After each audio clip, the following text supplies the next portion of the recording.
Você provavelmente já viu aquela lista de FIIs que tem um fundo pagando 15% de dividend yield e outro pagando 8%. E imediatamente pensa, bom, então é só comprar o que paga 15%, só que existe um problema. Dividend yield sozinho não conta a história inteira. E é justamente por isso que eu montei este ranking. Hoje nós vamos passar pelos 27 FIIs que mais se destacaram na nossa análise. Mas eu não quero simplesmente ficar lendo o que está aparecendo na tela. A ideia é entender por que esses fundos estão aqui, o que eles fazem, em quais setores estão expostos e, principalmente, como eles podem se comportar em cenários econômicos diferentes. Porque quando você entende isso, começa a perceber uma coisa interessante.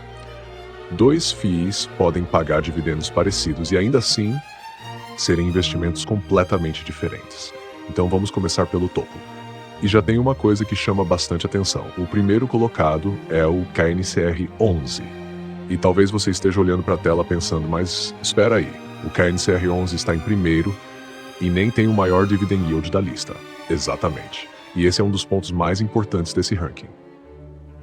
O fundo ficou em primeiro porque a nossa metodologia não está simplesmente procurando quem paga mais dividendos. O KNCR 11 é um fundo de recebíveis, ou seja, estamos falando de um FII de papel. Na prática, a exposição dele está muito mais ligada ao mercado de crédito imobiliário do que a um galpão ou shopping físico. O Clube FII também classifica o KNCR 11 como fundo de recebíveis. E existe uma característica interessante aqui.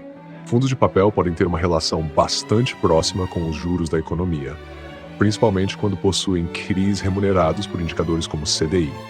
Então, em um cenário de juros elevados, esse tipo de fundo pode encontrar um ambiente bastante favorável para a geração de renda. Mas isso também mostra porque não dá para simplesmente olhar para o dividend yield e falar, esse é melhor. Você precisa perguntar, melhor para qual cenário? E aí chegamos ao segundo colocado, Canip 11. Aqui já temos uma diferença interessante. Enquanto o KNCR 11 está muito associado à dinâmica do CDI, o Canip 11 é conhecido pela exposição a recebíveis indexados a índices de preços. O próprio Clube FII classifica o fundo como recebíveis imobiliários e o identifica como KINE a índices de preços. E isso cria uma espécie de complementaridade dentro do universo de FIIs de papel. De um lado, você tem exposição maior à dinâmica dos juros, do outro, exposição maior à inflação. E isso é extremamente importante para quem está pensando em montar uma carteira diversificada. Porque diversificar não significa simplesmente ter 20 FIIs. Se você tem 20 fundos que reagem praticamente da mesma maneira ao mesmo fator econômico, você não diversificou tanto quanto parece. Agora olha quem aparece em terceiro, HGL 11. Aqui nós mudamos completamente de jogo. Saímos de recebíveis e vamos para imóveis físicos. O HGLG11 é um dos grandes nomes do segmento logístico e o Clube FII também o classifica dessa forma. E por que logística é interessante? Porque você não está simplesmente comprando um imóvel. Você está se expondo à demanda por espaço para armazenagem, distribuição e operações logísticas. E esse é um setor que conversa diretamente com a atividade econômica.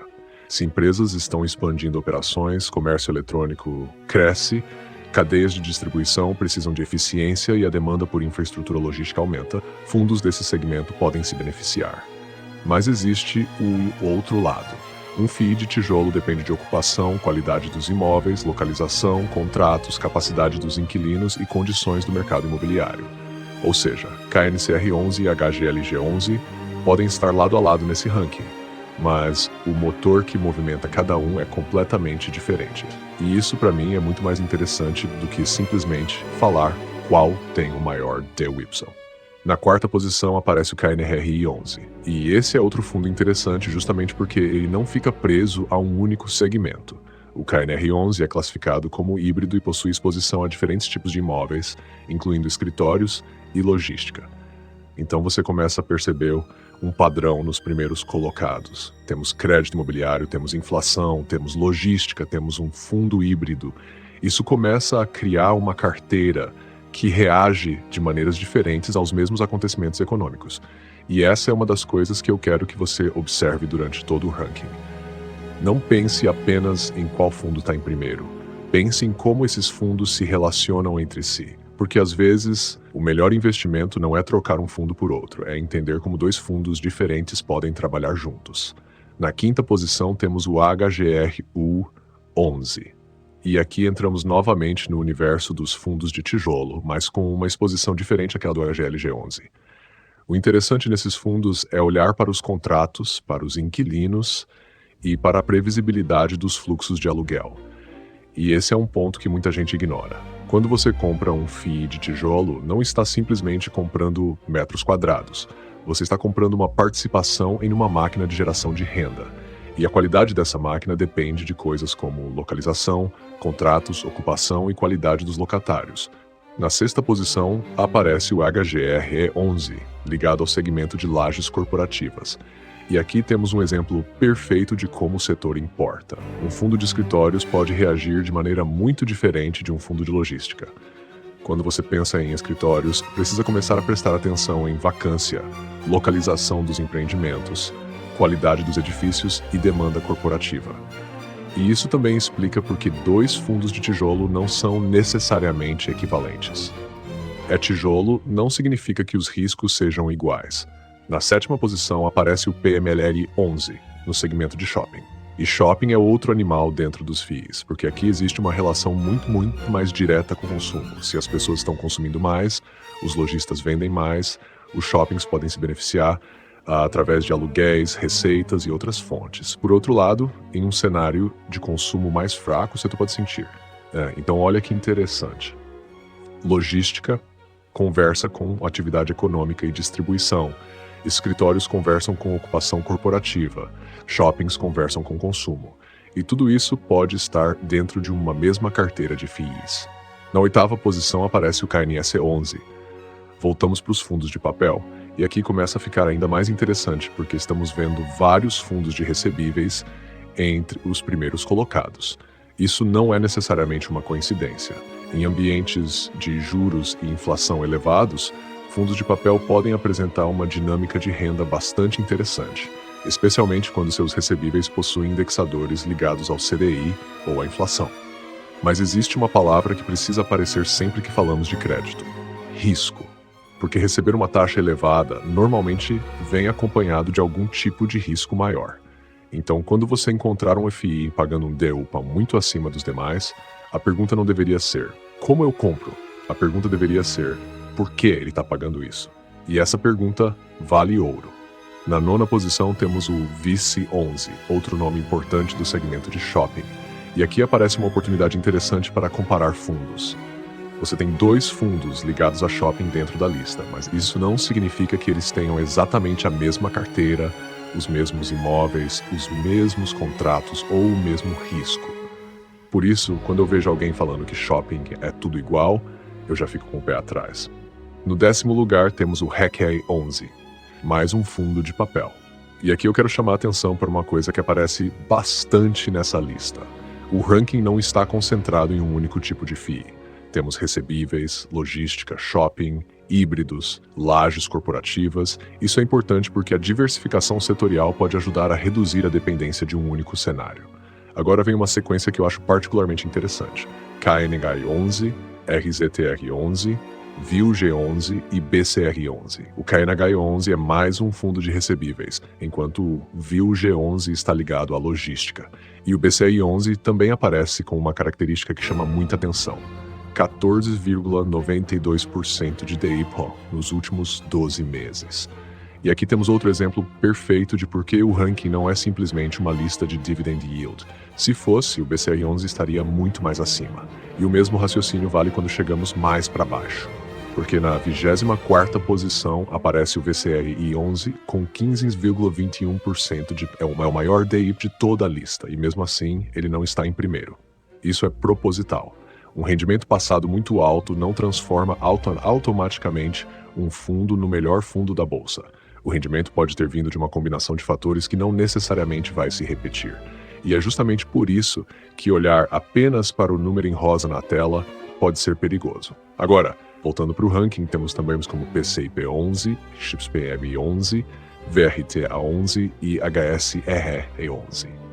E o XPML11 merece uma atenção especial porque estamos novamente falando de shopping. Se você comparar os fundos de shopping da lista, começa a ficar interessante observar não apenas o dividend yield, mas também a nota de gestão e a nota geral. Isso mostra que um ranking bem construído precisa tentar olhar para diferentes dimensões do fundo. E falando em gestão, esse talvez seja um dos pontos mais importantes da nossa metodologia, porque um imóvel bom nas mãos de uma gestão ruim pode virar um problema. Da mesma forma, uma gestão competente pode fazer diferença na compra e venda de ativos, reciclagem do portfólio, negociação de contratos e alocação do capital. E é justamente por isso que nós não colocamos apenas uma coluna de DWIPSON. Nós olhamos também para ativo, individual, gestão e nota geral. Chegando à parte final da lista, temos nomes como HGCR11, TXF11, HSLG11 e VINO11. E aqui novamente aparecem setores diferentes. O HGCR11 está ligado a recebíveis imobiliários, enquanto o HSLG11 está no segmento logístico. O Clube FI, por exemplo, classifica o HGCR11 como recebíveis e o HGLG11 como logístico. E o VINO11 nos leva novamente para as lajes corporativas. Percebe como o ranking começa a funcionar quase como um mapa do mercado de FIIs?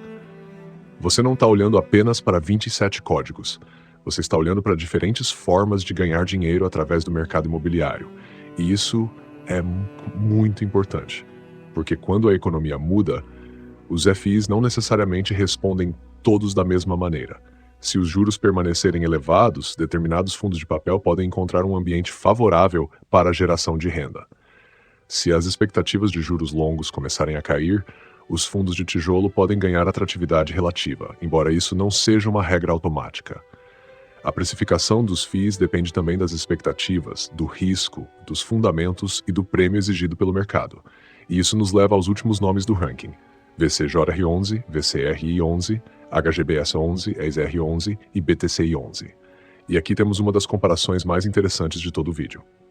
O VCR11 aparece com 15,21% de DY. O VCJR11 aparece com 14,48%. O B 14,92%, enquanto fundos que ficaram muito acima na classificação apresentam DY menor.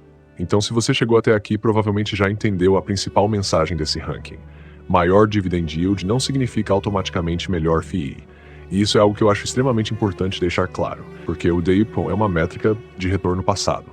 Ele é útil, é importante, mas precisa ser colocado dentro de um contexto. Você precisa olhar para a origem daquela renda, qualidade dos ativos, risco de crédito, vacância, contratos, concentração, gestão, preço da cota e perspectiva do setor. E principalmente precisa entender o que você está comprando, porque quando você compra KNCR11, você está fazendo uma aposta muito diferente de quando compra HGLG11. Quando compra um fundo de shopping, está exposto a uma dinâmica diferente de uma laje corporativa. Quando compra um fundo de recebíveis indexado à inflação, existe uma dinâmica diferente de um fundo mais ligado ao CDI. E é justamente essa diferença que pode transformar uma coleção de FIIs em uma carteira de verdade.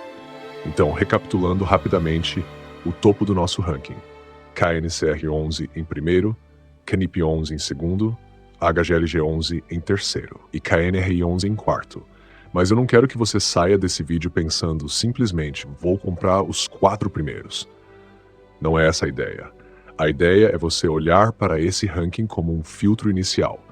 Ele mostra quais fundos se destacaram dentro dos critérios que utilizamos. Depois disso começa a parte mais importante: estudar cada fundo. Porque nenhum ranking consegue substituir a análise individual. E tem mais uma coisa: os dados de dividend yield e indicadores mudam. O preço da cota muda, a carteira dos fundos muda, a economia muda. Então essa lista não deve ser tratada como uma verdade permanente. Ela é uma fotografia do momento em que o ranking foi elaborado.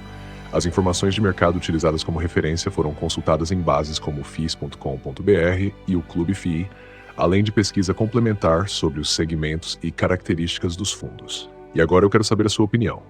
Você concorda com o primeiro colocado? Ou, olhando para esses 27 fundos, você colocaria outro FII no topo? E principalmente, qual desses fundos você teria na sua carteira hoje? Comenta aqui embaixo o ticker, porque eu quero comparar a opinião de vocês com o próximo ranking. E se você gosta desse tipo de conteúdo, deixa o like e se inscreve no canal, porque aqui a ideia não é simplesmente mostrar números, é entender o que está por trás deles. Nos vemos no próximo vídeo.